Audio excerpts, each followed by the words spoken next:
bu jeexee retournons au travail restons professionnels jusqu'à la moelle épinière. Tout à fait.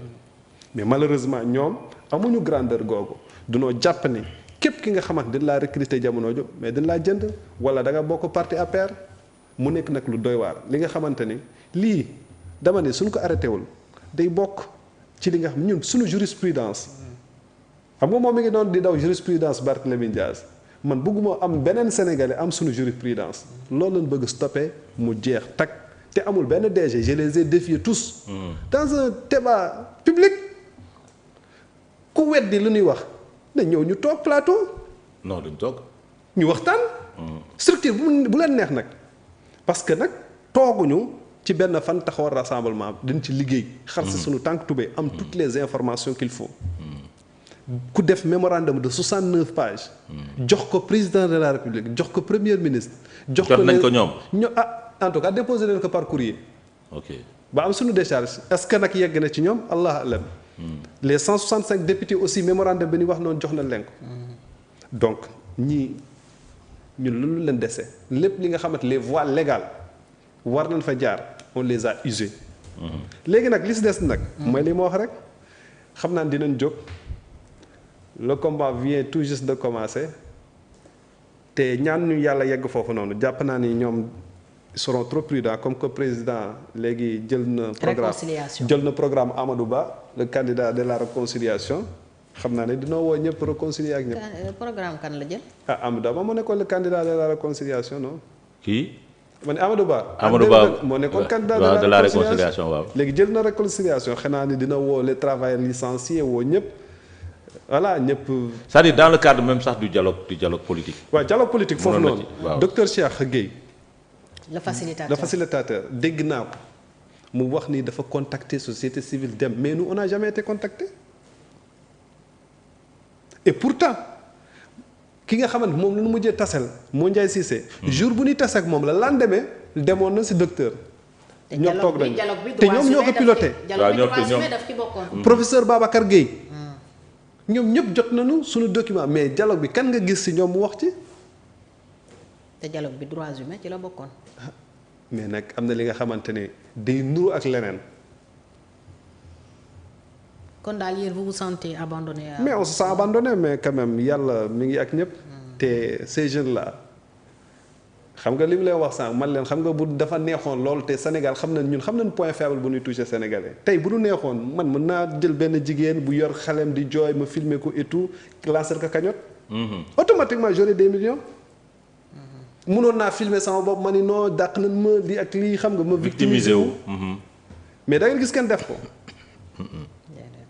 dignité bi nag moom lu nar a jàpp téye ko dox xeex ba am ko te yàggatul te les voies légales nag def nañ lépp ñu ngi toog xaar mais borom CDD yi parce que aussi parmi les victimes il y a des CDD et il y a des prestataires.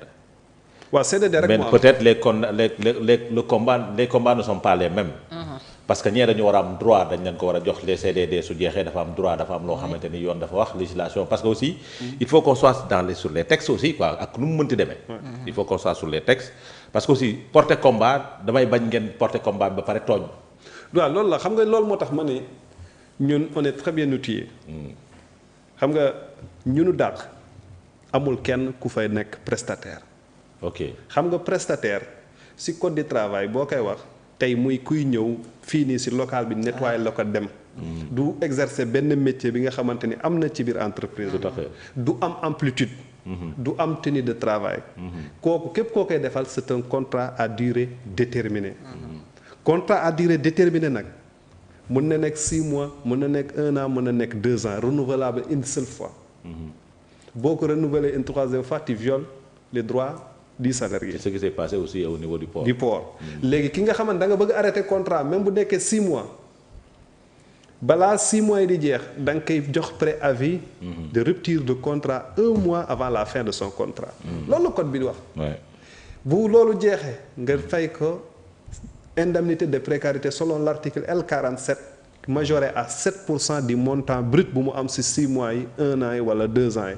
nga jox ko certificat de travail là tu es légal tu es clean mais ci biir contractuel yooyu noonu amul kenn ku nu jox préavis amul kenn ku nu fay indemnité de précarité amul kenn ku nu jox certificat de travail loolu bu nekkul tooñ lan la tey man su ma taxawee man la man am naa expérience 3 ans au niveau du port lan moo koy prouver du sama attestation de travail. attestation de travail oui. aw ma ko. nanguwuñ leen ko jox. joxuñu leen ko parce que bu muy arrêté note de service dafa ni pour des raisons d'audit. képp ku ko sa contrat jeex na nga arrêté point. note de service lañ leen jox comme ça. note de service dañ ko affiché publier ko WhatsApp. te alors que le code dit que la notification doit être écrite au concerné même bu nekkee 700 ku nekk dafa war a jot notam man de fin du mois dañuy arrêté sama contrat. te ci biir 1 mois boobu noonu am na droit di absenter 2 jours. pour uti liggéey feneen mais kuy wootee jubal jubbanti day fekk yow nga jub. tout à fait. donc ces contractuels là on a violé leurs droits. donc ils sont au même cas que ñun ñi nga xamante ñoo amoon CDI.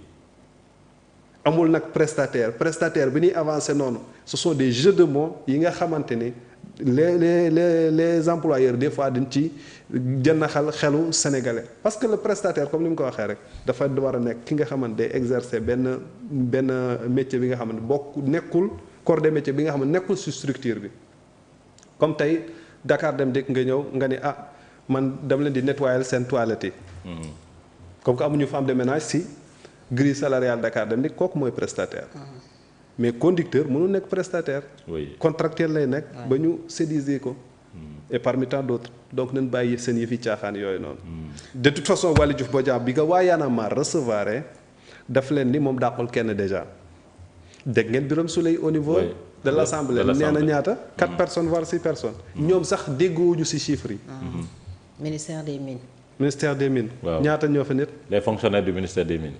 te li may wax ni les 30 000 Alioune Fall inspecteur du travail. moo taxaw TFM. Info Matin nee na dàq nañ 13 000 et quelques personnes au niveau de la fonction publique te loolu bokkul ak ñun. bokkul ak les 30 000 et quelques. bokkul ak ñun. loolu fonction publique ñun public tout court ak parapublic.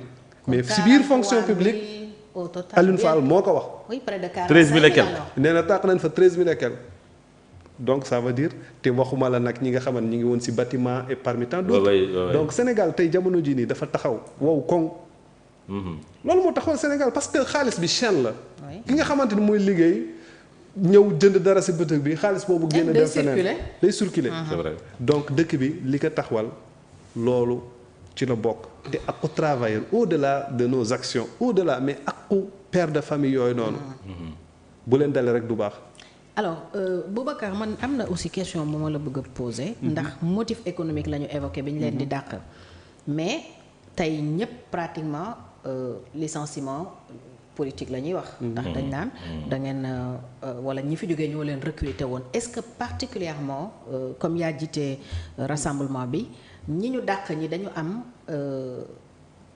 en commun l'appartenance